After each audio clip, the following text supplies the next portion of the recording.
What is going on, everybody? Welcome back to a brand new episode of The Lead. Your host, as always, Harley Dugan. Got a very special guest with me. Y'all all know him as James Young Ari Gold on Twitter. Texans Unfiltered, great podcast to listen to. Tuesday nights, 9 o'clock p.m. The man doesn't sleep because he's here with me on a Wednesday. This is a great opportunity for me. Go ahead and introduce yourself, James.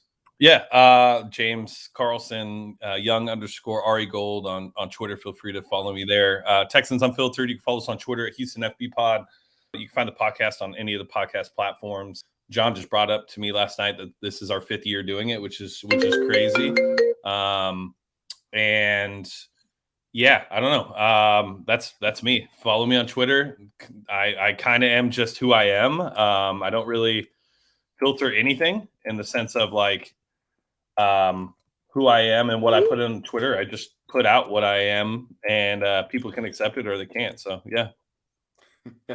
Yeah, you've always been known to be very raunchy sometimes, which I have no problem with. In some cases, it rubs people the wrong way, and hey, you say, you know what? I couldn't care less. So. Yeah, and it's not even about like caring less. It's just more like, dude, like I'm too old to like worry about you liking me. You know what I mean? Like I have 4 kids. I'm about to be a grandpa. Like I don't give a shit if somebody agrees with me or likes me. And if you come in my inbox or you tweet at me and I don't like your shit, are we allowed to cuss? I don't know. Yeah, go for it. Yeah, if I don't like your shit and I'm just gonna put you on blast. It's just the way I am. Like. I don't need you to agree. I don't need us like if you don't want to have a conversation and bring up points and like actually listen to other people, I just don't have time for that in my life. Like if we're gonna have a conversation, cool. Like I'm ready to hear about your different thoughts, but don't come at me with some dumb shit. I just don't have time for that. Yeah, hey, I'm right there with you. But let's get into it. The Texans. This is basically what I'm going to get to. Some quick updates, real quick from Texans Cap. Ted Johnson, I don't know if you know who Ted Johnson is, but he used to work at 610. Good show when they had a triple threat, him, Rich Lord, Sean Pendergast. Very insightful show. He came out saying that the New England Patriots had their sights set on Davis Mills with Mac Jones. So I guess big board, boop, Mac Jones, number 2, Davis Mills, and whatever else they probably have. Doesn't this just make you think that Bill Belichick's probably the smartest man to ever walk in NFL sidelines? Yeah, I mean, 100%. I mean, Bill is the GOAT from a scouting perspective, from a coaching perspective, from a developmental perspective for his players. He's always said this thing, and this is kind of how I've always really kind of hung on to this when I evaluate talent or I'm looking at, college players and free agents and things of that nature. But he always talks about what they do well. That's like the main focus of his evaluation is what do they do well? I really don't care what they don't do well. I want to know what they do well. And then I'm going to build around those things and we'll work on the other stuff going forward. And, Teddy is an amazing guy, really cool guy. I met him a couple times. I hate that he's not in Houston anymore because I do agree the triple threat was awesome with those 3. So it's really cool that he put that out there. From what I understand, if they wouldn't have gotten Mac in the first, they would have taken Davis in the second. So, for everybody that talked about the 3rd round pick and things of that nature being a bad pick by Nick and everything else around it, it seems to align with one of the greatest talent evaluators and coaches in the history of the NFL. So, props to Nick for being able to grab that guy. Yeah, and that was really what stood out for me. We're also on Culley watch because we don't know what the hell's going on with David Culley, and his job is up in the air because, it really set off some of Texans Twitter that, hey, the Texans are not going to have their coaching staff in the Senior Bowl. You're going to have I believe it's the Jets and the Lions with the number 2 pick, Jets with the 4th pick. You have the 3rd pick, and you should have taken that opportunity, but you didn't, and that usually means because the head coach is possibly up in the air, possibly fired. What is going on here? Why didn't they take the opportunity?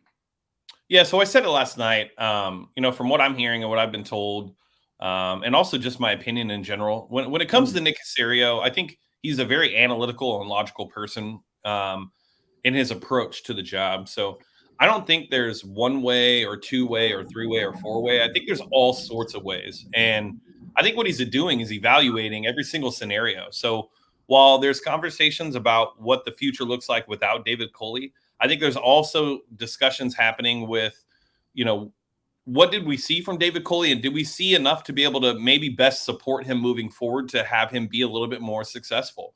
Can we provide him with a better coaching staff?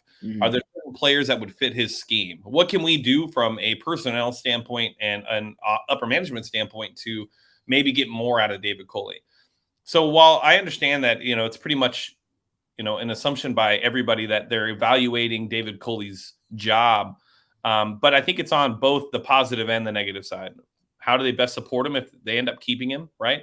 And then also, is it worth keeping him? Can we grab our guy? I really think that is what it comes down to on the letting Culley go. A lot of people think it's Josh McDaniels, Gerard Mayo, Brian Flores, those types of people. But at the end of the day, I just don't think that Nick deals in matter of facts in one scenario. I do think that he kind of looks at the entire picture and what's going to be best. And that's what I think is going on right now.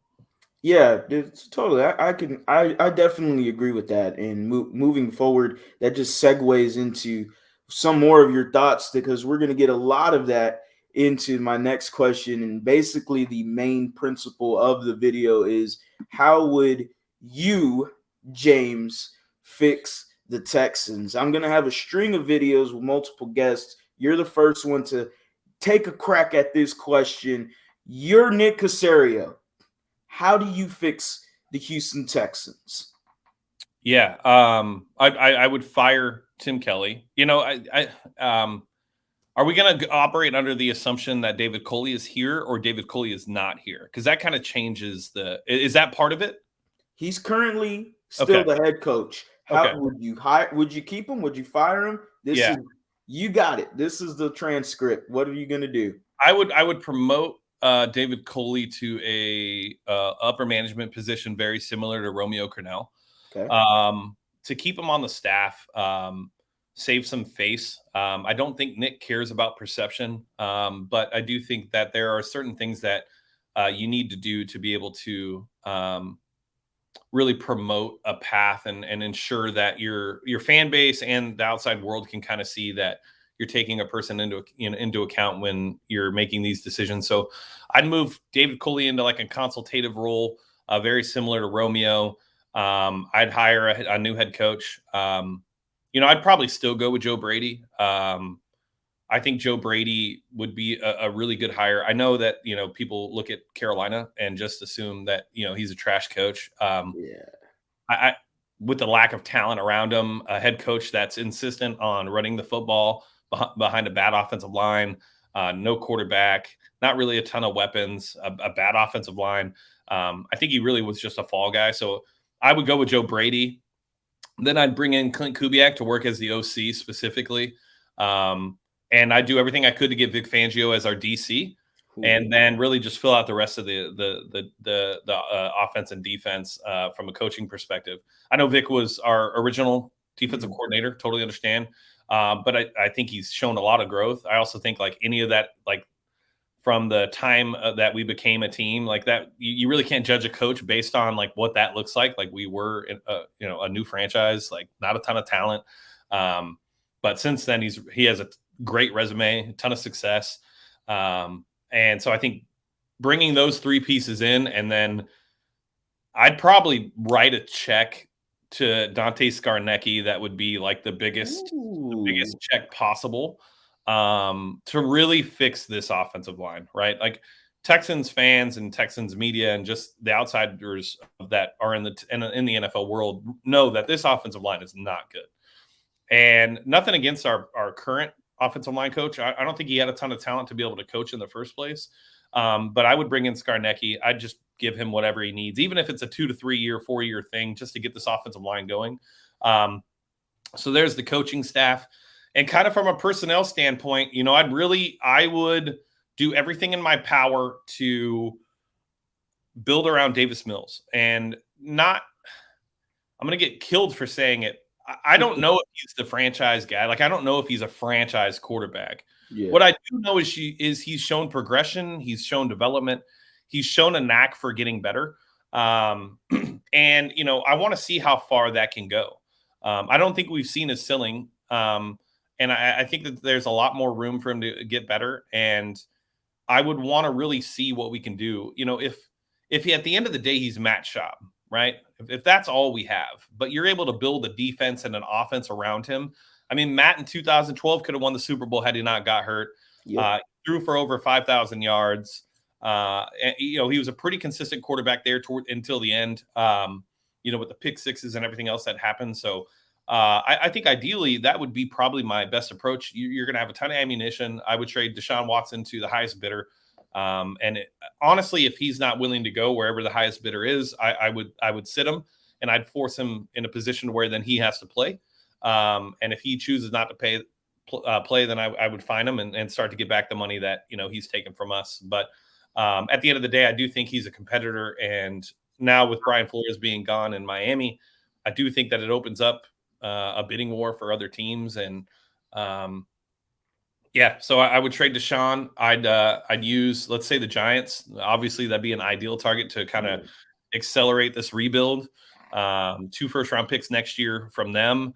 Maybe another first-round pick in 2023, and then a couple 2s, maybe a couple 3s. And I would use all 3 of those first-round picks. We'd have 2 from them, 1 from us.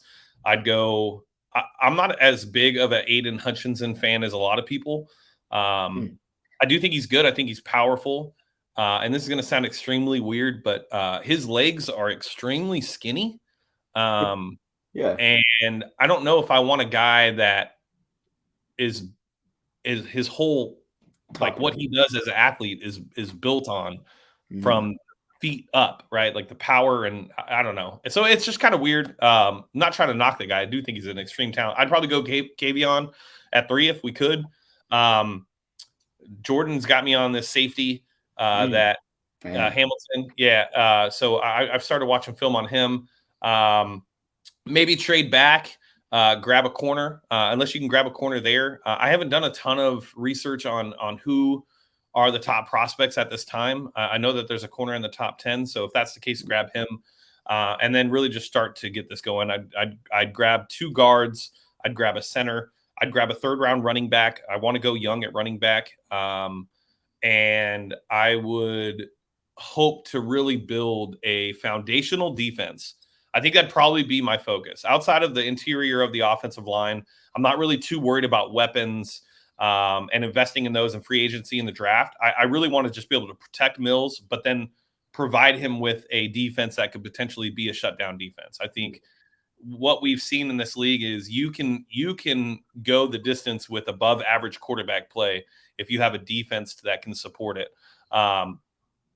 And so, that would really be my plan. And then, once we have those in place, I wouldn't bring any competition in for Davis. I know that's a hot topic right now. But I think he's shown you enough from a developmental and a progress standpoint that I don't know if you want to take those valuable snaps away from him in OTAs and training camp. I'd like to let him go in, and, a lot of people see it as just kind of handing it to him. I'd have a conversation with him and tell him, like, hey, here's where we're at. We'd like to see more from you.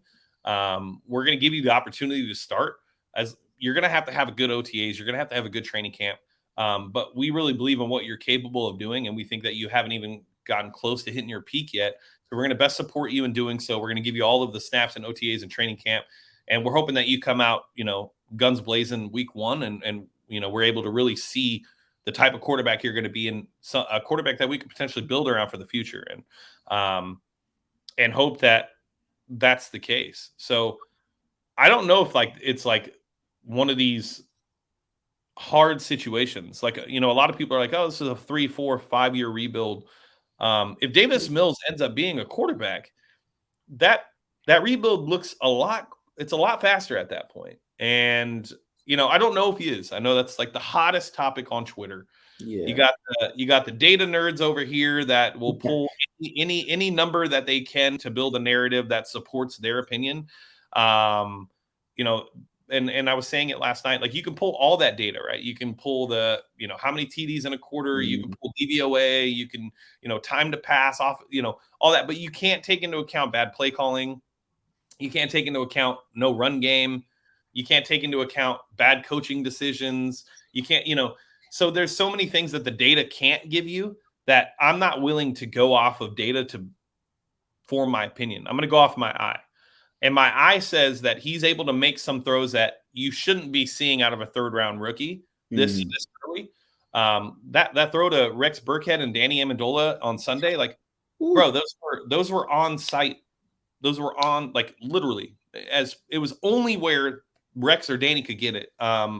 And he's done that a couple times. He did it in the Chargers game. In the Patriots game, he had really a wonderful game. I think a lot of people don't remember it because it was so long ago. Yeah. But you don't usually have those type of games against a Bill Belichick-led defense. So, I think, ideally, if you hit on Davis, really nothing else matters at that point. It's a third-round rookie. You're going to have him under contract for another 3 years. Let's see if we can really build and win with him and then, go from there. So that would be my plan. Yeah, hey, I'm all up for it. I mean, Joe Brady as head coach, people are obviously going to critique that as much as they will. 2 weeks before the season was over, or before the decision was made on Joe Brady, from what I had read on the Panthers wire, they already had the decision that they were going to let go Brady at the end of the year. So Matt Rule just did it sooner than it was going to happen. Yeah. So, I mean, he was already told that he was going to get let go. So, hey, it is what it is with him. I've mimicked the same things that you've said. I mean, you look at last year and what he did, and we're just going to forget about what he did last year with the lack of talent. A guy named Mike Davis, who was a journeyman running back, and he made him get a nice contract for the Atlanta Falcons. And he's over here getting guys that had, I believe, more than 1,000 total yards between 3 or 4 different guys. One of them was Mike Davis and 2 other receivers, DJ Moore, and I forget the other one right now. But, I mean, hey, he did that with Teddy Bridgewater, and Teddy Bridgewater is not known to throw the ball down the field at all. And, he's never been known that since Louisville, honestly. And so now you add that into the effect of going into this year. I thought the Panthers were going to be a surprise team coming into the NFL this year. And for a while, that looked like, hey, Harley, you look pretty smart. And then it just kind of tailed off. Sam Darnold didn't what he looked like he was becoming in the first few games, didn't really end up. And, hey, you take a chance. That's one thing I will say about the Panthers. They take many chances. They do. And if I'm a fan, hey, I love it because we come from the Texans where you don't get it. We don't take a lot of chances. Very risky. We're okay, make sure you wear the suit nice and tight, the tie, and the hair's done just fine, And I remember with Gary Kubiak, I don't know about his character. I got tired of that. The Panthers, you know what? We cut Cam years ago. You know what? Hey, I think we still got a chance to win a few more games. Let's go ahead and bring them in and see if we can make a run at the playoffs. Lightning in a bottle. It don't work out. I mean, you lost nothing by doing it. Exactly. So, OC Clint Kubiak, obviously son of Gary Kubiak, I'm a fan of the offense. If there's one thing I could have back from Gary Kubiak is the offense, because I always told people if Deshaun Watson was under a Gary Kubiak offense, we would be thriving. You would strike gold. And now with someone like Davis Mills, who has, like you said, Matt Schaub, that is like a good comparison because, hey, Schaub would have got you to the Super Bowl. You wouldn't won the Super Bowl. I will live that. I agree. And I will die on my grave with that. That's Albert Haynesworth. You can kiss my ass. Like literally. Yep. I can't stand that dude. Schaub definitely had the tools and everything around him was so great. The defense was amazing. I mean, I can go into that for a long time because that is my childhood. Yep. I went berserk when your favorite player, JJ Watt, got the pick 6 against the Bengals. So I went berserk as a kid. So and knowing that, hey, Clint Kubiak could come in here and bring in that type of offense, the offensive line with a zone read. Obviously, you get a running back to fit that scheme. And, hey, Gary Kubiak was good at what? Finding running backs. Hopefully Yep. his son can do the same thing. It's something you don't have with the Texans.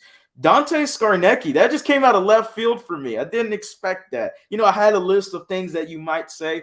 I didn't think about Scarnecchia, and that is a beautiful, perfect hire, because if anybody knows anything about offensive line, it's Dante Scarnecchia. And you bring him in here, it's like similar like Mike Munchak, you could say, but Scarnecchia's even better than Munchak. And 100%. so that is just a dream hire. No offense to James Campen. I've enjoyed him. I thought that he could really help this offensive line out. But again, extreme lack of talent compared to someone like the Green Bay Packers, where they had drafted their guys in the 4th round, 5th round.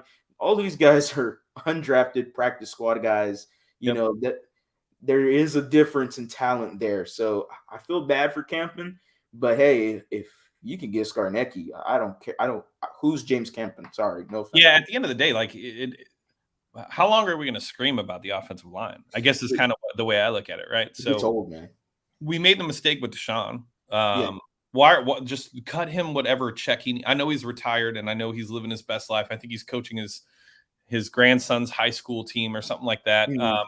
But at the end of the day, like, money talks, and Nick has a relationship with Scarnecchia, so. Yep. I would just cut a literal blank check and be like, look, dude, I just need a 3-year commitment. I don't need any more. But I got to get this offensive line fixed. And if you can come in and just teach our guys how to do what we need to do, go, right off into the sunset after that. So I know it's an out of left field thought, and the likelihood is slim, but that would be my approach.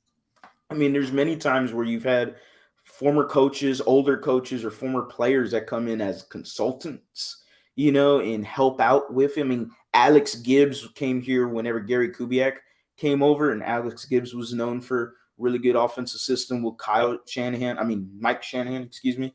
And so, that was helpful for Gary Kubiak in the offense. You had a buffet of running backs that were not supposed to be any good, but he made Ron Dane look better than what the hell Ron Dane was supposed to be. Like, and that's a horrible name to bring up right now, but it's okay.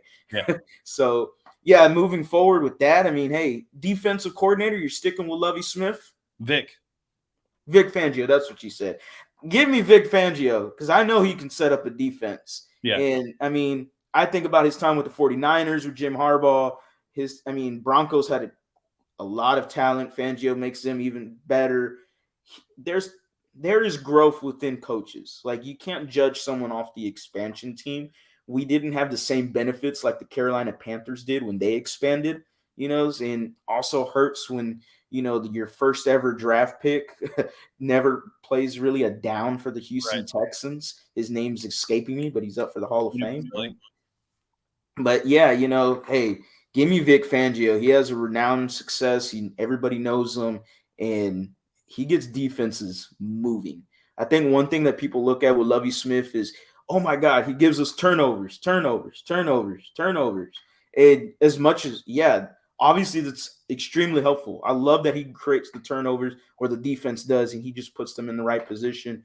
I've never been high on Lovie Smith, and he exceeded my expectations. I just thought his scheme was going to be outdated. I didn't know how long him being out of the NFL, and I wasn't sure about him.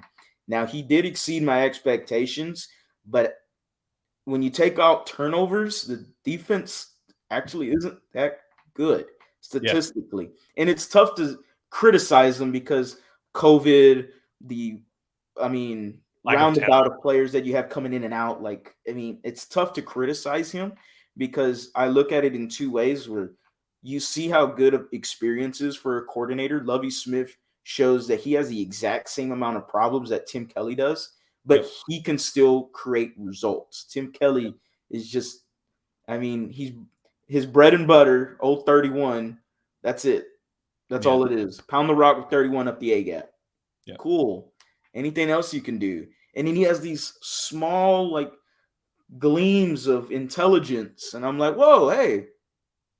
Then it just goes right to shit. Oh, well, hand the ball right back to David Johnson. Got established a run game. And that's where it really irks me with Tim Kelly. I was hoping maybe this year without Bill O'Brien, really hoping that he could maybe manufacture some type of different offense. Nope, I was completely wrong on that one. So Yeah, and I think when it comes to like Joe Brady, right? mhm. So surrounding him with like a senior staff, Yeah. veteran staff that has experience. So like a Vic Fangio, right? Like Clint would be somewhat new. I mean, he's not new to the league, but Mhm. new as an OC, I guess technically.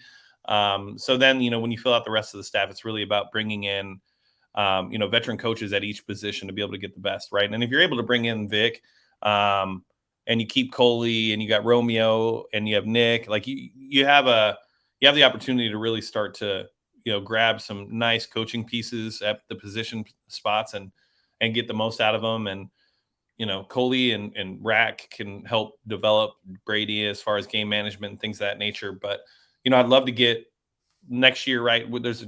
Do we compete? I don't know. Likelihood is no.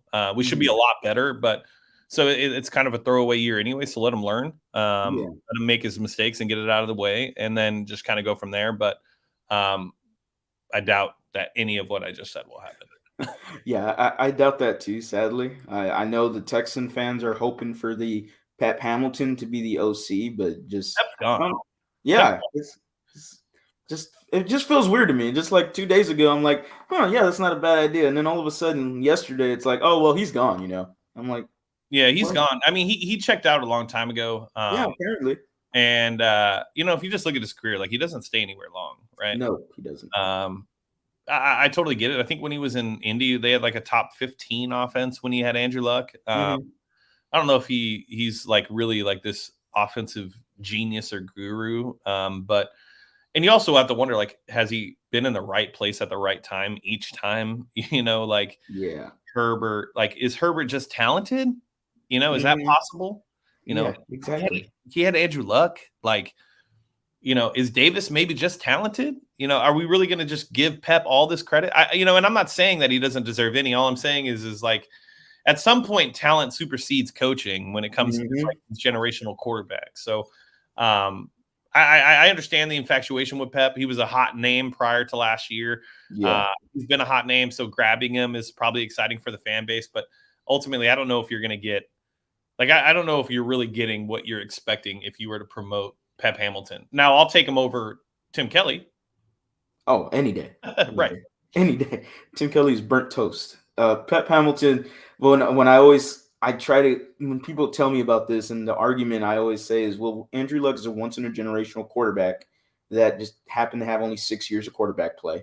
Yep. And Justin Herbert, when you think about it, he was actually supposed to be the number one overall pick, decided to stay in Oregon another year. And he just happens to come out when there's a buffet of other quarterbacks in the top spots, and he happens to fall to, I believe, 6 to the Chargers. Yep. So he had the talent already. It was just trying to manufacture it into the league. And sometimes, he had a better NFL play than college career. So that happens a lot with college players all the time. Yep. So I try to slow down on the Pep Hamilton hype train a little bit as people say, oh, he look what he did with Andrew Luck and Justin Herbert and now Davis Mills. And I'm like, okay, let's slow it down a little. Maybe Davis Mills is just special, like which Yeah. I hope so. Yeah, For my I was saying sake. last night. I find it funny, like every analyst or fan or whoever it may be is like, hey, this coach would be perfect. This Mhm. coach is gonna work. Like, Yeah. look at what he's gonna look what he's gonna do here. Like, those are the types of situations where you really just don't you don't know. Like, nobody knows, right? Like, if hiring is like the hardest thing to do for any company, not just like the NFL, right? But then add to the fact that you're in the NFL and there's 32 spots and not like this overflowing amount of talent. So you're really making guesses more than anything. You could have the most thorough interview process in the world. If you can interview well, there's a good chance that you can get past that and get the Yep. job. So when I see people like, oh, he'd be a great fit, it's like, how do you know that? Like, Yeah. how do you really know he'd be a great fit? Do you know him personally? Do you know, like, have you seen how he coaches, how he interacts with players, how he gets along Mhm. with upper management? Like, there's so many variables. How do you know he'd be a great coach? Like Bill O'Brien was touted as like the number one coaching prospect of the year. We got him. I'm not going to say that Bill O'Brien isn't a good coach. I do think he's a good coach. I do think that the personnel aspect really definitely hurt his perception from the fan base for sure. But yeah, I mean, you just never know with any of these guys. Yeah, for sure. And you speak of coaches before we end the show. We're gonna do some just quick thoughts from you. Smash or pass. I'm gonna give you a list of coaches for possibly head coach, maybe OC. Since you did mention Clint Kubiak for OC, I'm asking for head coaches. Smash or pass. Quick thoughts on it. Lovie Smith. Pass. Jim Harbaugh. Pass. Jim Caldwell. Pass. Dennis Allen. Pass. Todd Bowles. Pass. Doug Peterson. Pass. Matt Eberflus. Pass. Eric Bieniemy. Pass. Byron Leftwich. Pass. Brian Dabble. Smash. Ooh. Brian Flores. Smash. Josh McDaniels. Smash pass. You never know. Yeah. One little one-night fling. You never know. You go. Jared Mayo. Pass. Patrick Graham. Who? Defense coordinator for the Giants. He's been getting a lot of buzz lately. I don't want anything from that organization. I don't know. He's been getting a lot of buzz lately. He has ties with the New England organization. He worked there for 6 years. And what he did with the defense, with one of the worst offenses in the league, a lot of people are looking at it. He also had a really good year in 2020 with them. So a lot of people are looking at him. Maybe he's a former player as well. So Nathaniel Hackett. That's a tricky one.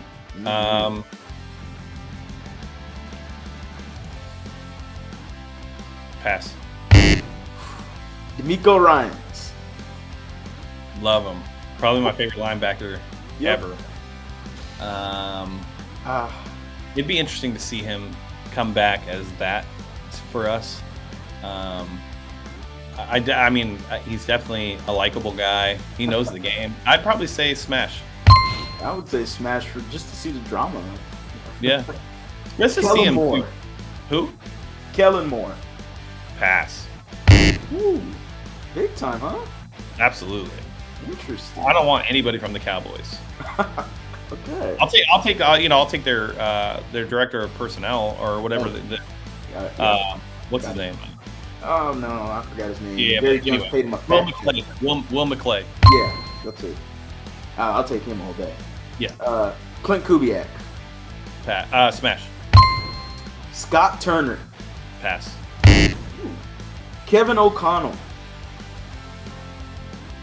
Smash. It'd be interesting. Mike McDaniels.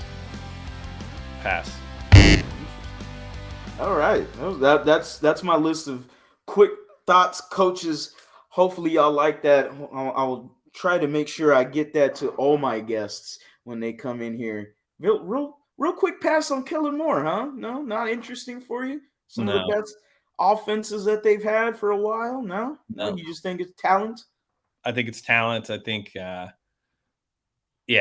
don't think he is as creative as people make him out to be. Mm-hmm. He's on America's team, so he's going to automatically get a ton of publicity and push. What have they accomplished? and that's what I'll always go to. So, I would pass on Kellen Moore. I'm not a fan. Oof, interesting. All right, well, Cowboys more than anything else in life. So, yeah. Well, that's it for the video, guys. Make sure to follow James at YoungAriGold on Twitter. Make sure to follow Texans Unfiltered on Twitter as well, at Houston FB Pod. And then, as always, don't ever forget to like, subscribe. If you like the video, hit that thumbs up. Subscribe to TheLead as well as Texans Unfiltered. They do amazing work, guys. They got a lot of guests that come onto their show as well, even former players as well. So hey, make sure to check them out. As always, guys, go Astros, go Rockets, go Texans, go Lakers for you. Y'all have a blessed day.